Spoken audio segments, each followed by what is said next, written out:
the top post is what I saw and got distracted by, and I was like, wow, what happened to That's So Raven?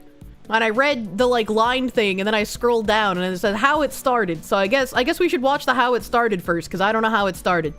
Francine Villa was used up by the Kremlin propaganda in 2019, and then discarded. What is that music? Why did I make up my mind to move to Russia? I wanted to leave a country where I was facing discrimination, racism. I'm gonna be honest, if you live in the United States and you're facing discrimination, which, let's be real, she probably wasn't, I don't think Russia would be the first place in my mind to move. All right, she deserved it. I was just like, damn, that is some room temp IQ logic. The United States is too racist. What's less racist than the United States? Russia, said no one ever. Like, okay, all right. Russia, famously tolerant and progressive. You hear Iran is nice this time of year? Yeah, right, dude? Holy shit. Wow, this free country is too racist. Better move to a less free and more racist country. In America, the police beat up Francine. This doesn't look like they're beating her up. When she turned to them for help. Okay, what's the actual story, though? What actually happened? We don't have any hoodies. I thought the police was there to help me. Why aren't they helping me? It's history that's repeated itself over and over. Who is this family? Again, and it hasn't been Who fixed. is this guy? Why is fucking the Count from Sesame Street on my screen right now? What is happening? What is going on? She doesn't look beat up. She's probably rioting and got arrested. Yeah, it just looked like a riot. And she got arrested. She didn't look like she got beat up. Maybe she did. I don't know the story. Her grandfather fled from the USA to the USSR due to racism in the 1930s. Bro. There's no way this is an entire family of people who are like, damn, the US is too racist. Let's move to Russia. I'll even give them that in the 1930s, obviously, the United States was far more racist than it is now, right? Like, obviously. But I don't think 1930s Russia would have been any better.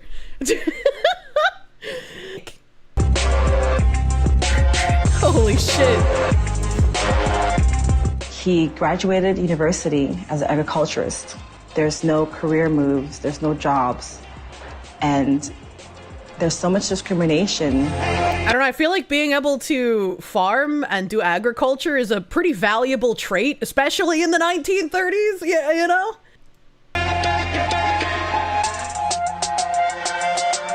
At the beginning of the last century, black people couldn't go to the same schools and universities as whites. That's true. I don't know why they're showing us cars on fire, though. Or sit in the front seats on public transport. I fled 1930s America to 1930s Germany. What could go wrong? True. I heard 1930s Germany had nothing weird going on at all. It was perfectly fine to be there for anyone, really. They were given only the hardest work. Daily life for an African American in the 30s was,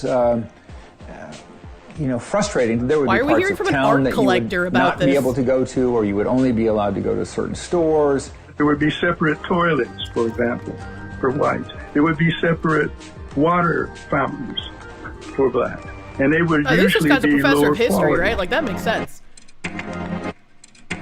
As a result, hundreds of African Americans left for the USSR. Chat, is this real? Chat, was there a massive exodus of African Americans in the 1930s to Russia? Was this a thing?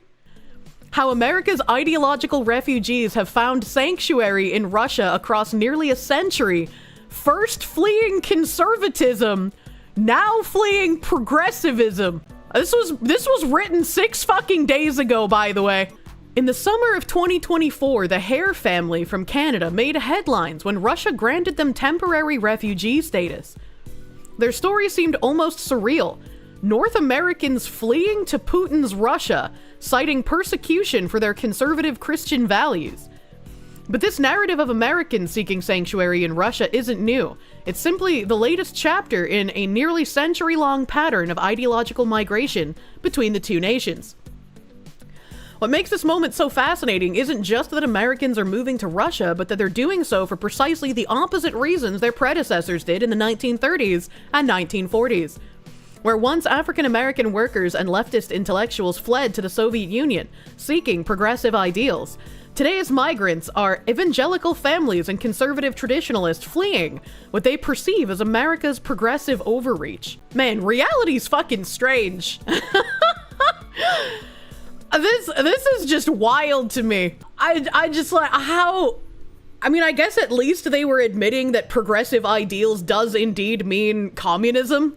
So at least we got that going for us. But I don't know about moving to Russia to escape the progressive overreach. Like, yeah, they're more traditional, but also you don't really have freedom, man. The 1930s marked the beginning of a remarkable migration of African Americans to the Soviet Union. Langston Hughes, Paul Robeson, Claude McKay, and other prominent black intellectuals and artists traveled to what they hoped would be a raceless society. But it wasn't just the famous who made this journey.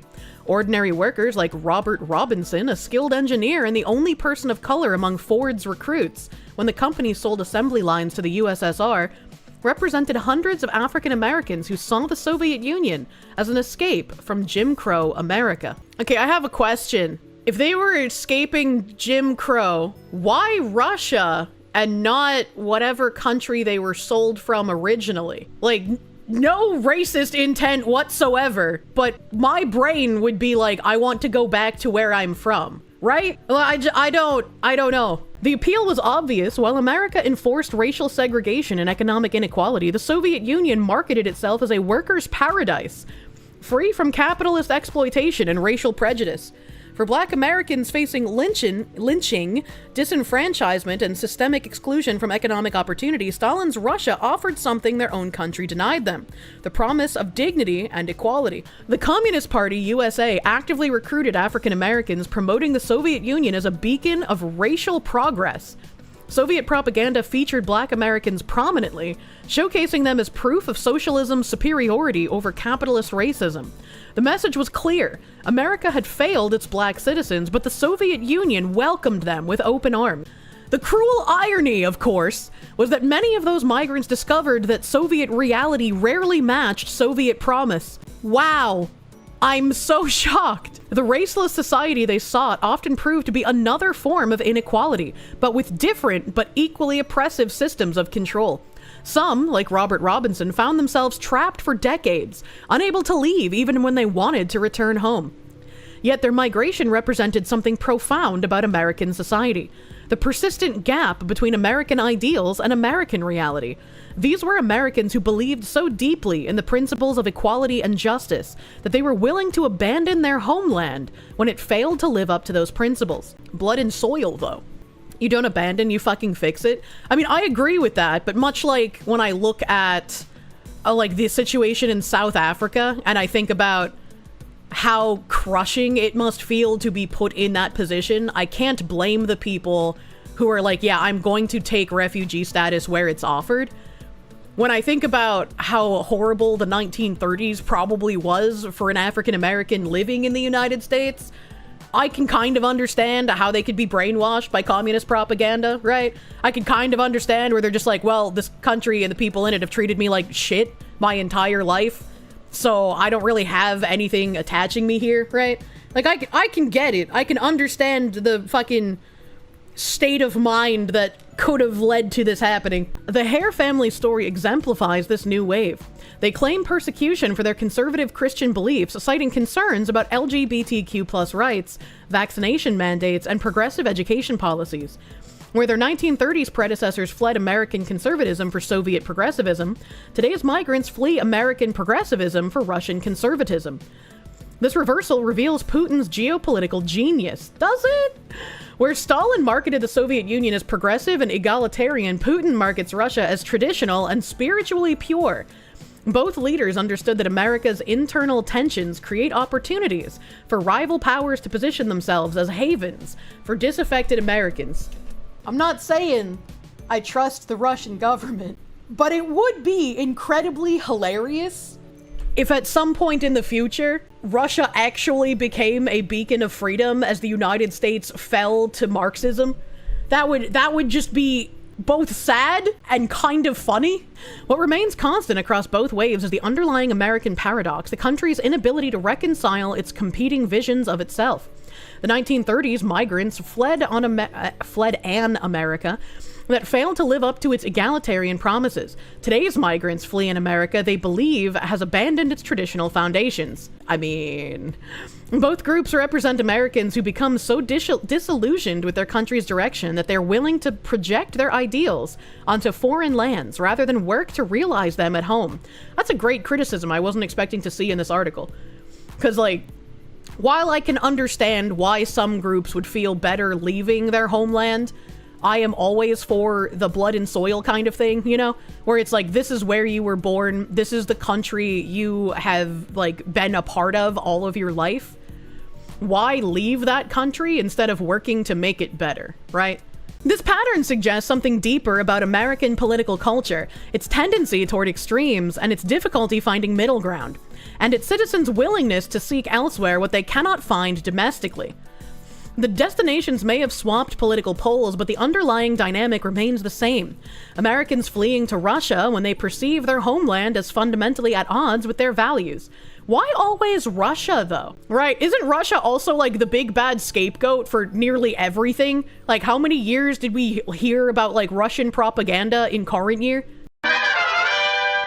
In Russia, early African-American migrants found the good life.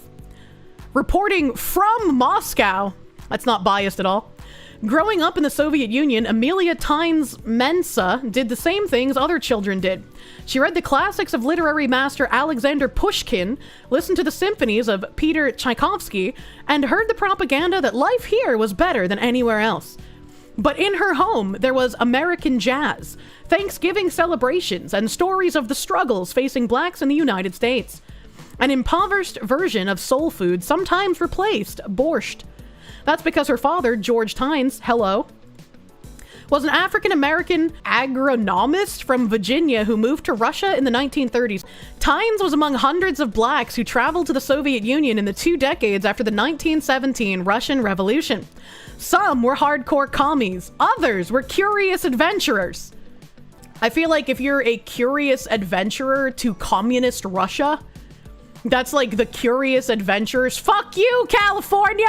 That's like the curious adventurers who are like, oh, I'm a single white woman and I am going to go backpacking through the Middle East. I'm going to take a bike ride through India. Nothing will happen to me because the world is friendly and loving. You know, I feel like that's the same mindset, right? My father didn't know anything about this country. He didn't know what to expect, said Tynes Mensa, 73, her mind flying back through the decades as she sat in her Moscow apartment, where black and white photos of her parents and children shared space on an antique sideboard, with color shots of her grandchildren.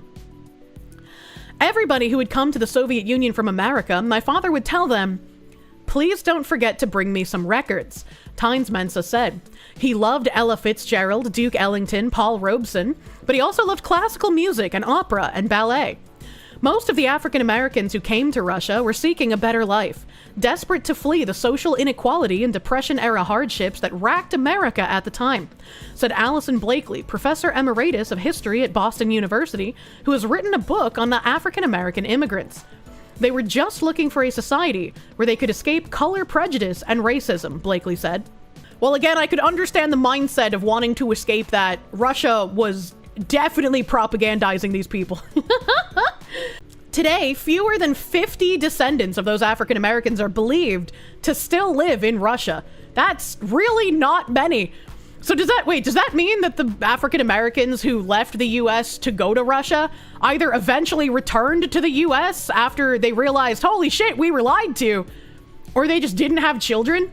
In all, their numbers in the former Soviet republics could be between 100 and 200 according to researchers, which I mean, again, I called it a mass exodus as a joke, but they've been calling it that in multiple articles, and it's kind of funny. They have become footnotes to African American and Russian history, said Yelena Demikovsky, a New York-based Russian film director and researcher who's making a movie, Black Russians: The Red Experience, about the immigrants to the Soviet Union and their descendants. Officials actively recruited skilled foreign laborers and professionals, Blakely said. About 18,000 Americans answered the call to work in the 1930s. Among them were several hundred African Americans who traveled to the Soviet Union, including dozens who lived there for the good part of a decade. So you're telling me in the 1930s, 18,000 Americans answered a call to work in communist Russia, and only between 100 and 200 African Americans went to Russia in that same time frame. And yet, it's supposed to be some great... They were fleeing the racism and Russia was a better place. Like, I don't fucking understand, man. Why didn't she go to Russia to make the movie? Totally wasn't a footnote. Their ranks included graduates of historically black colleges such as Tuskegee University in Alabama and Virginia's Hampton Agricultural and Industrial School. I can't see Tuskegee without thinking of the horrific syphilis experiments, man. And later called the Hampton Institute. They were engineers, educators, entertainers, journalists, lawyers. You know, they might have been, but in my lifetime, I've heard the doctors, scientists, lawyers line way too many times to describe people who are the exact opposite of that. So I see this sentence and then my noticing patterns starts engaging. The actor-activist Paul Robeson and poet Langston Hughes were among those travelers captivated by communism. Imagine. Yeah, actor-activist, by the way. The Soviets gave the African Americans red carpet treatment, including fat paychecks, subsidized housing, and free vacations. It all makes sense now! My father felt the USSR treated him better than America, said Tynes Mensa, a former university chemistry instructor who was born in the Russian town of Krasnodar and now lives mainly in the United States, spending summers in Russia. He was happy here. I wonder why she mainly lives in the United States. A graduate of Wilberforce University in Ohio and a former college football star, Tynes could only find work washing dishes in a restaurant back in America. His daughter recalled. So he jumped at the opportunity to go to Russia, although he never joined the Communist Party, his daughter said. I have to wonder, right? I know that there was a jobs shortage in the 30s, but I have to wonder if you were college educated in the 30s, even with a jobs shortage, how would the only work you're able to find be washing dishes? Tynes was among 11 African-American agricultural specialists led by Oliver Golden, an agronomist and communist from Mississippi, who boarded the German ship Deutschland bound for the Soviet Union in 1931. You can't paint these African-Americans as brave souls deciding to leave a racist America for a less racist Russia, and then halfway down the article tell me that they were following communists anyway. They were going there because they believed in communism, man. Come the fuck on. Oliver Golden's granddaughter, Yelena Kanga, 52, a Moscow-based talk show host, recalled how American communist leaders and black dignitaries visiting Russia would make the Golden household their first stop. The conversation usually centered on the plight of African Americans, the poor, and the working class. Kanga, a world traveler with fans from her high-profile TV job, a swank flat near Red Square, fuck you, Red Square, and a driver, said she considered such talk so strange. I would think, why are we discussing the situation of working-class people in Chicago when we'll never be in Chicago? Based nationalist, honestly. She's like, I live in Russia. Why the fuck would I care about Chicago? That is a based perspective. The experience of African Americans who traveled to or settled in Russia was overwhelmingly positive, descendants said. Chat, didn't we just read in that other article that one of the most prominent figures talked about who left the United States for Russia, described it as being trapped there for decades before he was able to come back home? Because once he got to Russia, he realized it wasn't the beautiful raceless society he had been sold. What What the fuck do they mean by this? This is why I wanted to read that 1990 article first and then read this one, just to see what the difference in reporting about this was between the 2 decades. In turn, they made valuable contributions to Soviet society, said Blakely, the professor. Agricultural specialists helped devise different uses for materials such as rope made from hemp. They also helped develop plant species that were cheaper to cultivate. Their contributions provided a boost to the Soviet economy. Tues, who was sent to various Soviet republics to teach people how to raise ducks and other waterfowl, became a nationally recognized expert on poultry. Golden helped develop a cotton industry in Uzbekistan, and the African Americans introduced Russians to blues and jazz. They had an impact disproportionate to their numbers because they were there precisely because the Soviet leadership was trying to use them as a symbol of what they were trying to build in terms of a truly democratic society. They were very much in the public eye. Well, I do believe that Soviet leadership was indeed trying to use them, but I do not believe it was in terms of a truly democratic society. I think truly democratic and communist are completely at fucking odds with one another. Within years, however, such attention was unwelcome. During the era of Joseph Stalin's purges, foreigners were viewed with suspicion, and non-Soviet citizens were ordered to leave the country, said Demikovsky, the filmmaker. Kanga and her grandfather escaped being nabbed by the secret police by a fluke. He was away from home the day they came for him, and when Golden dutifully turned himself in, he was informed that the quota of arrests for his area had been fulfilled. Are they just taking Holocaust stories now? Wasn't this something like a Jewish victim said? Where like the fucking Nazis came to their house, but they were like, oh, actually, we fulfilled our quota of kidnapping Jews for today. Am I crazy? Did I read that before? Least Soviet factoid. The African Americans were shunned during the Cold War, but it was because they were foreigners, not because they were black, their descendants said. What the hell is a spicy cat raid? But attitudes towards blacks changed in the 1960s with the influx of thousands of students from Africa. I did not know that there was an influx of thousands of African students from Africa to Russia in the 1960s. I wonder why that happened. Tynes Mensa, whose mother was Russian-Ukrainian, said she was keenly aware when she was growing up that she was different. I was afraid to go out in public, said the septuagenarian, who has a cafe au lait skin and a short afro. People used to stare, but it was curiosity. They were not angry or aggressive like they are now. Today, the acceptance of blacks in Russia is far lower compared with what the African-American pioneers experienced, said Tynes Mensa. You know, we're talking about communists, so prisoners just came out as a Freudian slip. Who runs a non-profit called Metis that offers support to mixed-race children, the majority of whose fathers came to Russia from Africa. Afro-Russians want to feel Russian, but the society doesn't want to recognize them as Russian, she said. Sometimes people will say, go back to Africa. That does not surprise me at all in Russia. Kanga, a vivacious and charismatic woman who was raised on the gospel songs of Mahalia Jackson and Aretha Franklin, said any obstacles she faced growing up in Russia during the Cold War years were because of her American heritage, not her race. This woman said, I feel comfortable as a black person in Russia, said Kanga, who's married to a white Russian and has a 12-year-old daughter. Still in the 1990s, she felt compelled to find her roots. She traveled to Africa and the United States, connected with relatives in New York and Mississippi, and wrote a book detailing her family story. When I'm in America, I feel that I'm African American because I love going to black churches. I love soul food. I love black music. I love lots of things that unite people of color. But when I'm in Russia, I feel Russian. Is this what people mean when they say, like, they want everyone to feel like a person of the world instead of a person of the country?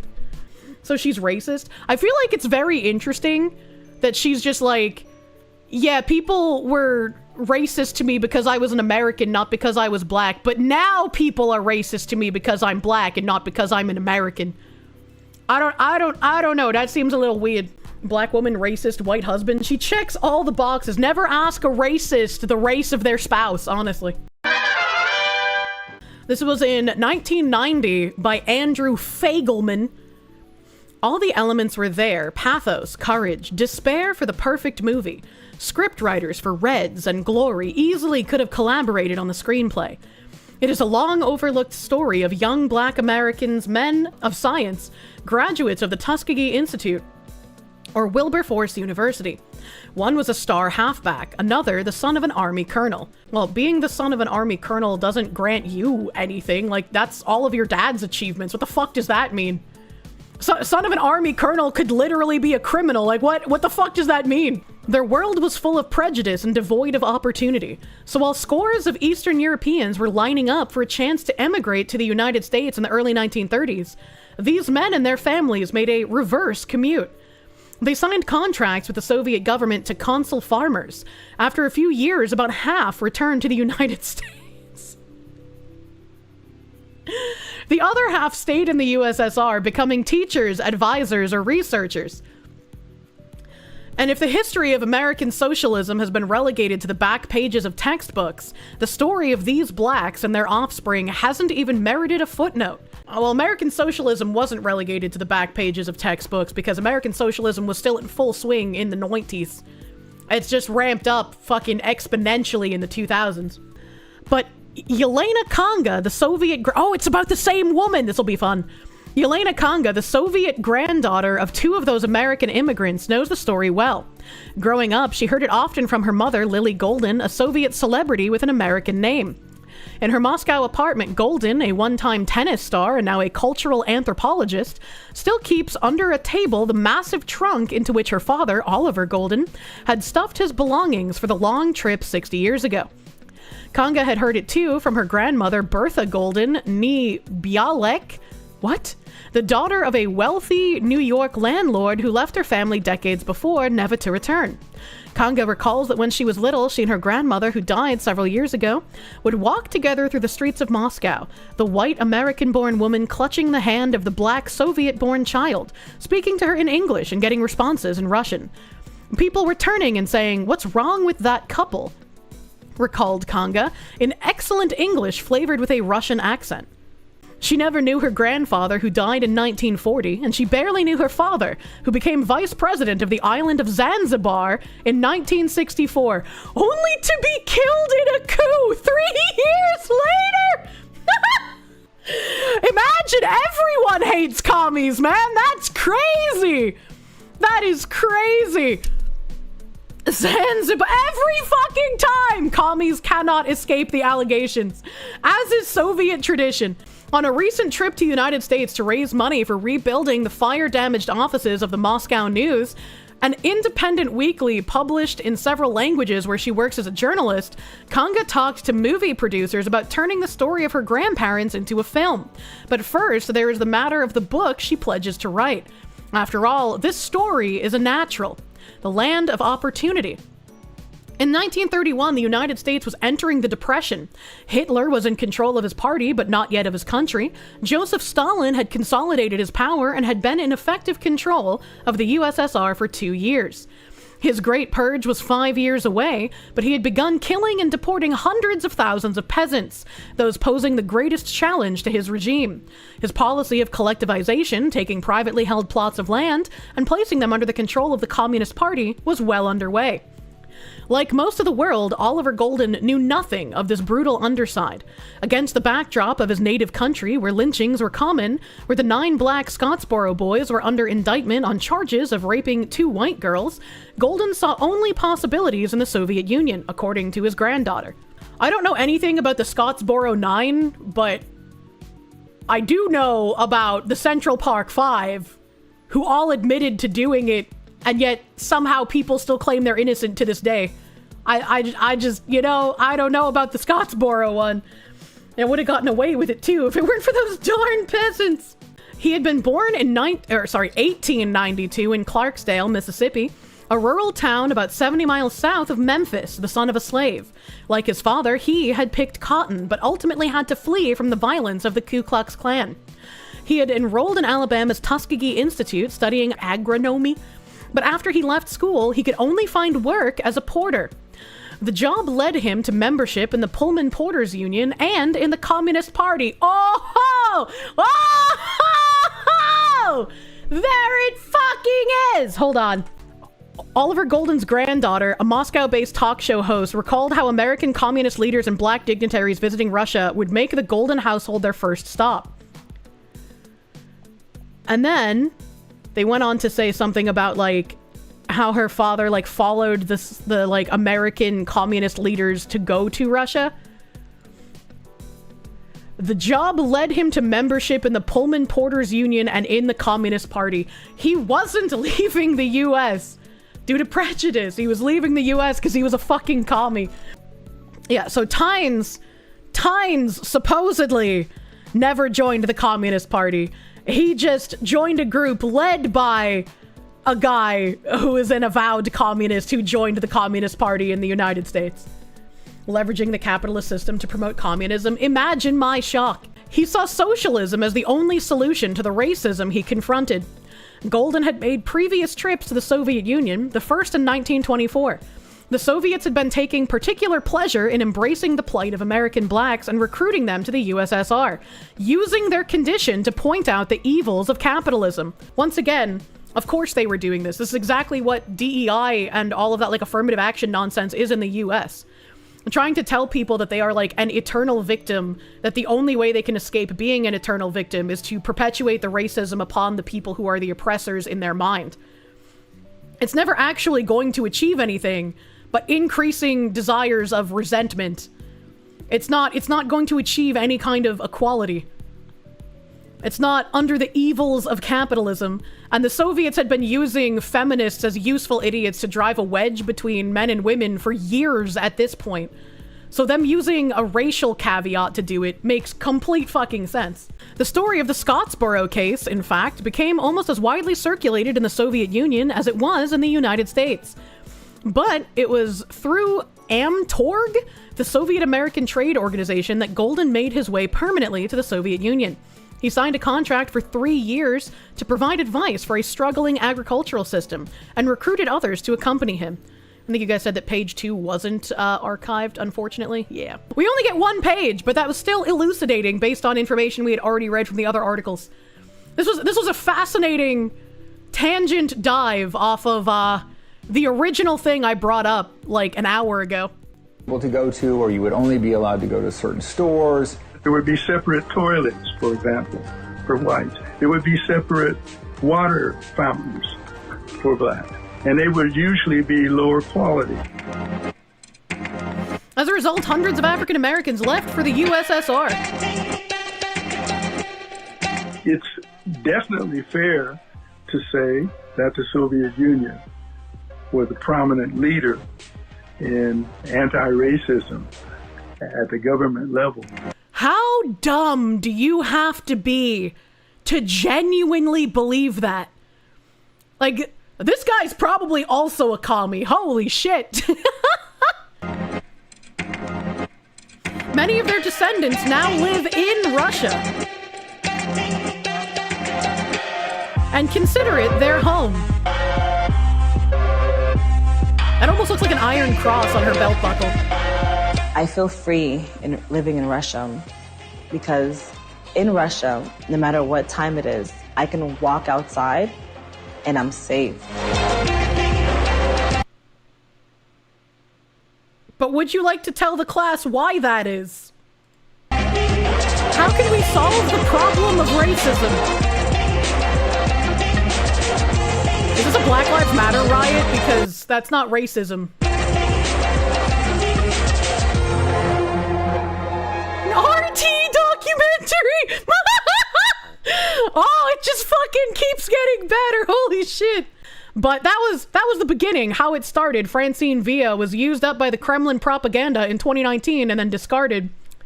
And then this new video from today, actually yesterday, today's the 13th. Fuck around, find out. Francine Villa moved from the US to Russia in 2019 because of quote-unquote racism and became a darling of Kremlin propaganda, featured to highlight so-called evils of America on primetime TV. Her neighbors called her a black ass and then beat her up, and the police ignored her. Hello, comrade. I have a video of a black woman who got beat by Russians. I cannot understand what they are saying.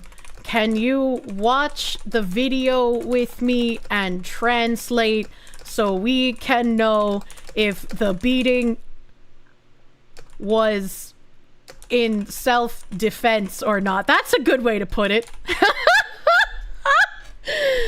Thank you. Typees emote. Who am I? Yeah, I'm asking SmugAlana.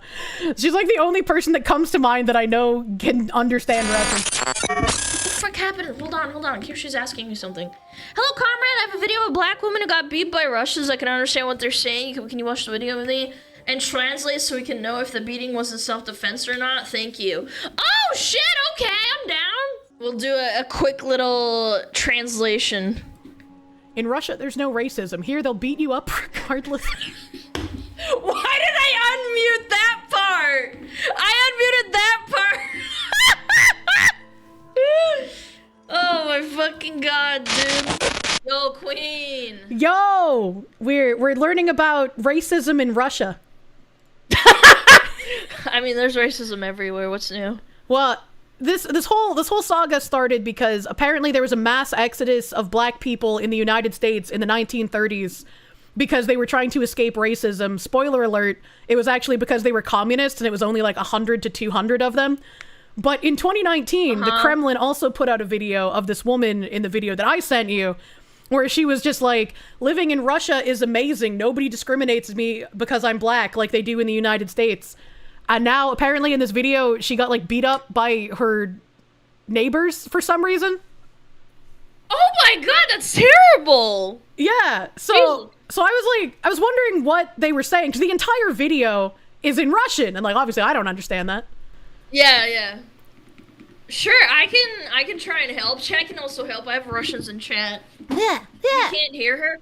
Oh, shit! You can... Oh, sorry, 1 second. They can't hear you. Muted. The Russians are already participating in the racism, I see. Can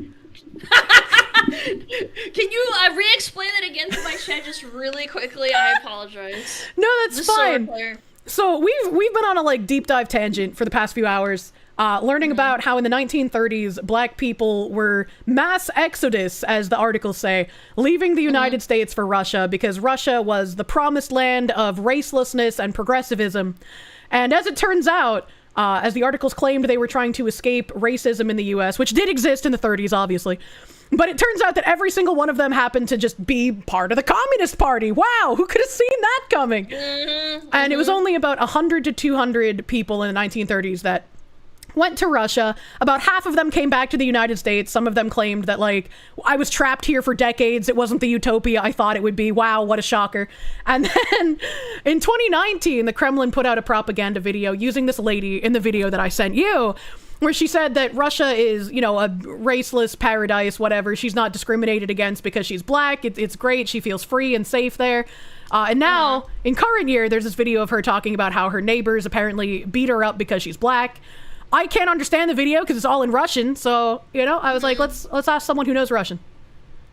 I've never seen the video, but I'll do my best. Also, we have chatters that can understand better than I do. Yeah, we had some chatters in my chat, like, briefly try to explain what was going on, but I was like, it's a 2.5 minute long video. They're on stream delay, you know, it can be hard. Yeah, sure. You can screen share it to me, and I'll watch it through you. All right, so we'll double stream. Give my Discord a second. It runs really slow when I'm streaming. That's alright. Okay, hopefully this is showing up. Yep. Okay, and hopefully it's loud enough for you. Yeah. Watch again. Кричат соседи постоянно на меня. Сегодня напал мне прям кулаком. Сребет тут прям кулаком в лицо. Значит, вы в России давно живете? А у вас прописка есть здесь? Дай мне войти на квартиру. Прописка есть? Дай мне, нет, я легально здесь живу, как твоя... Дай мне войти в эту квартиру. Okay, pause. Right now, all the context I'm getting is that these people are pissed and asking if she's legally in Russia and that she lives here. And her response is that, yes, I'm here legally just like you and everybody else. That's all I've gotten so far. Yeah, apparently she's lived there since like 1987 or something. Like she's been there for ages, but like she's come back to the US and like she moved back there in 2019 for the propaganda thingy. So that's kind of funny. She's getting the unfortunate go back to where you came from treatment. Пришло заявление, мне русский паспорт. Участковый не реагирует. я уже устала от вас. Ваши делегаты, все, не надо. Ваши вещи, Ваши делегаты, они пойдут на помойку. Ты меня поняла? Ты меня поняла? Оставь. Почему вы ко мне на «ты»? Вы пугаете моего ребенка. Вы пугаете моего ребенка. Вы меня не учите, пожалуйста. Не надо прикрываться ребенком. Оставьте мою воду, оставьте покой, оставьте меня. Оставьте. They're basically fighting, and by the way, her Russian's really, really good for someone who's not native. Yeah, and right? Well, I mean, she was born there, so. What, she was born there? Yeah. Oh, okay. I thought she moved there. No. At any rate, she's saying, like, stop hiding behind your child, and she says, you're scaring my child. They were threatening to throw her clothes out, onto the street and into the trash and shit. Why would the neighbors have access to her clothes? I was asking this because people in chat were saying that they thought the fight was like over the black lady like leaving stuff in the hallway, like between the apartments, and they were like, well, that's common in Russia. People leave stuff there all the time. Yeah, that was part of the context that I got as well, is that if she's leaving her clothes, the girl or the woman said, we're gonna throw them in the trash, and she's like, I'm scared, you're scaring my child. And she's like, stop hiding behind your child. Well, I mean, like, and I said, like, in the US, right, like, if people are leaving stuff in the stairwell, that's typically like, you know, poor neighbor behavior. But people in my chat said, like, no, that's common in Russian apartment blocks. I wouldn't know.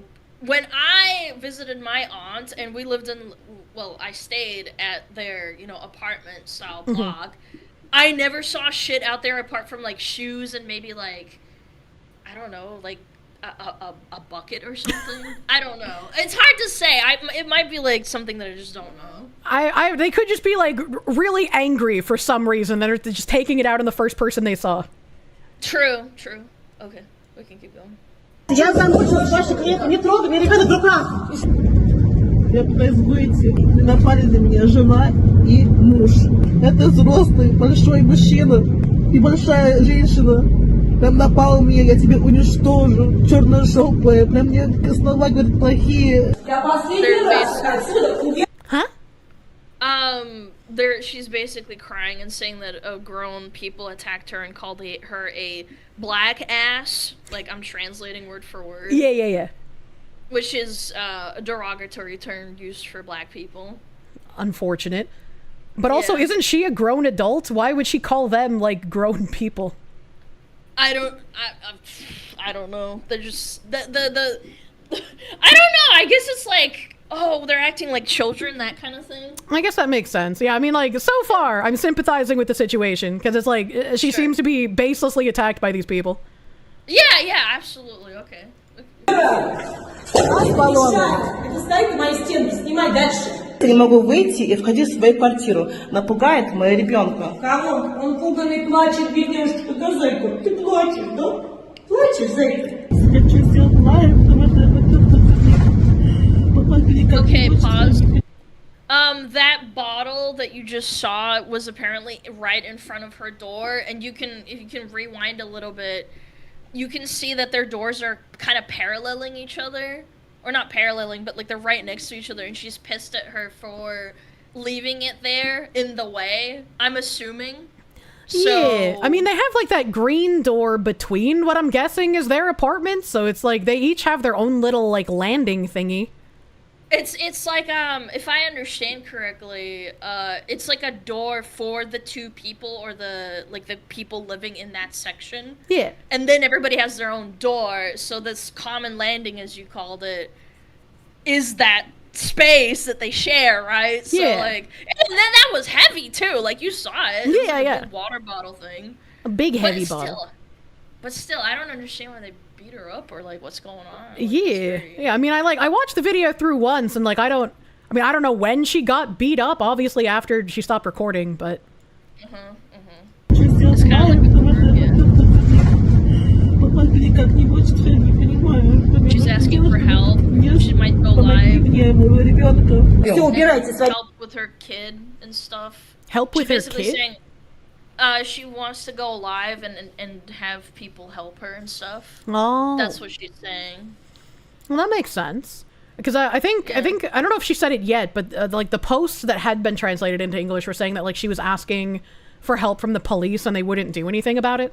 Yes, that was right at the start. Yeah, the subtitles said that. Yeah. I missed that. В квартиру, все, как положено в России. Вы сможете домой. Я делала здесь. Нет, это моя стенка. Мама! I know, my love. Баба Яга. Замки меняет. Свет мы отключает. Коляску выбрасывает. The woman that is the quote-unquote attacker said, "This is my wall, don't put shit in front of it," or whatever. And she's saying like you're making it's kind of like interpreted as you're making a big deal out of nothing and you're scaring my child and stuff. That's our wall, comrade.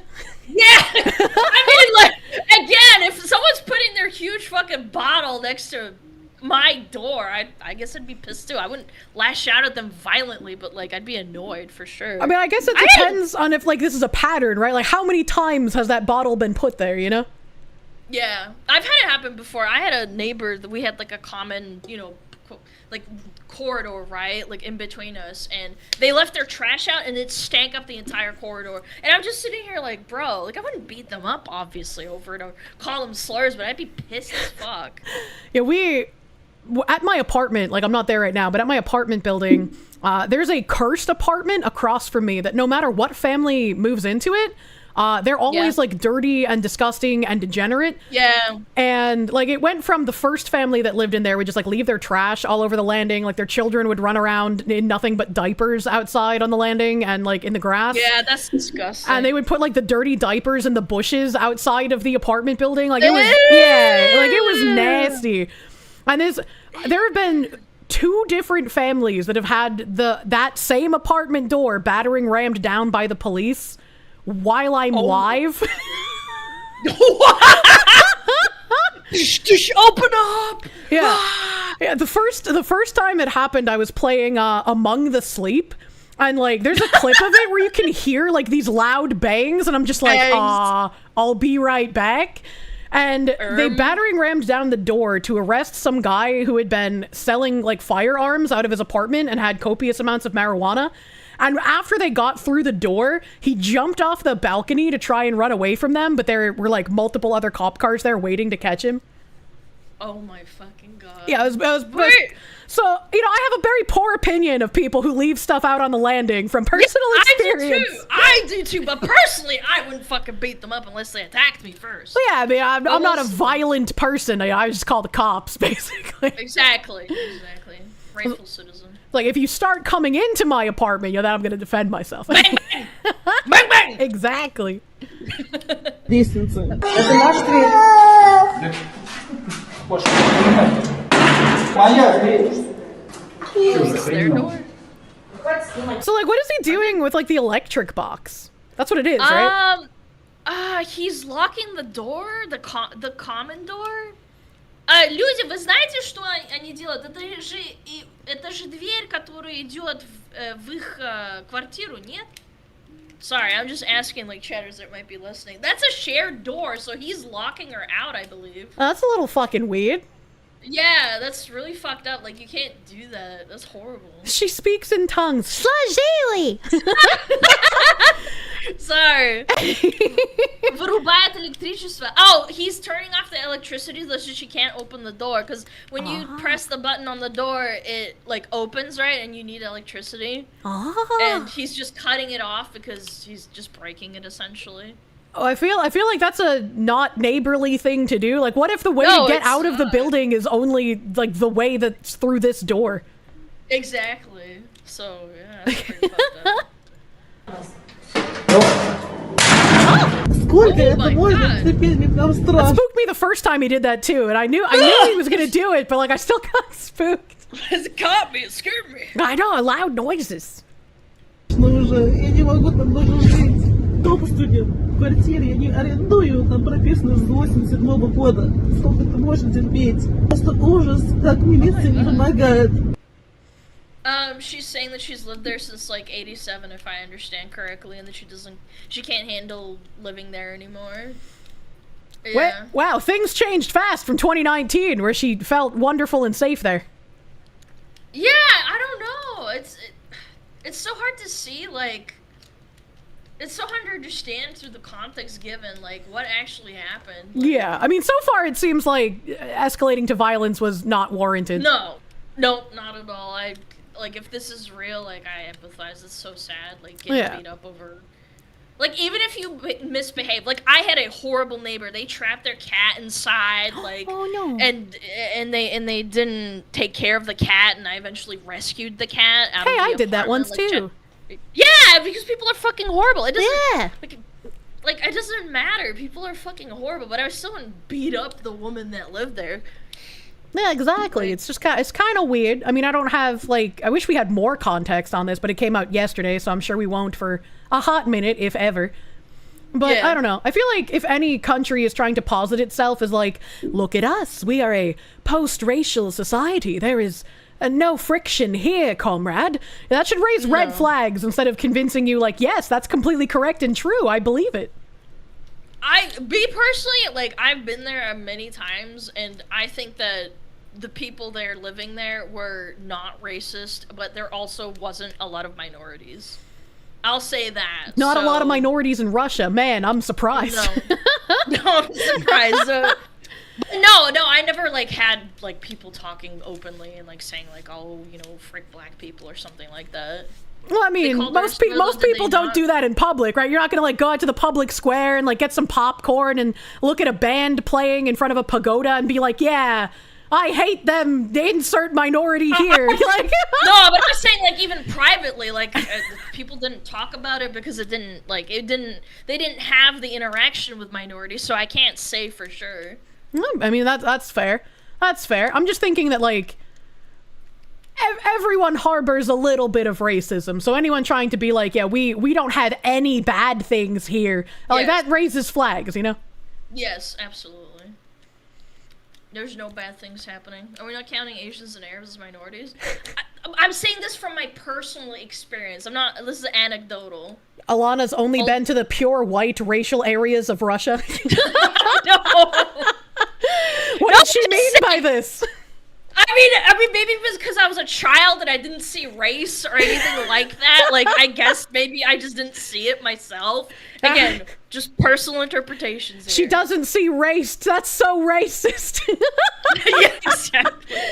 Well, if you ever get more stuff, I would be happy. Yeah, thank you for translating. I'm sorry if I derailed your stream, but I appreciate the translation. It was actually perfect time. Like, it was just right as I do something else. Ah. Well, thank you. Guys, go check out Kirsche! Yeah, my mod just threw up your link too. Go touch the other white fox woman. I like how she said it like you know you talk to a child and you're like, okay, go say bye to Auntie Kirsche now. Like the child talking voice. I love it.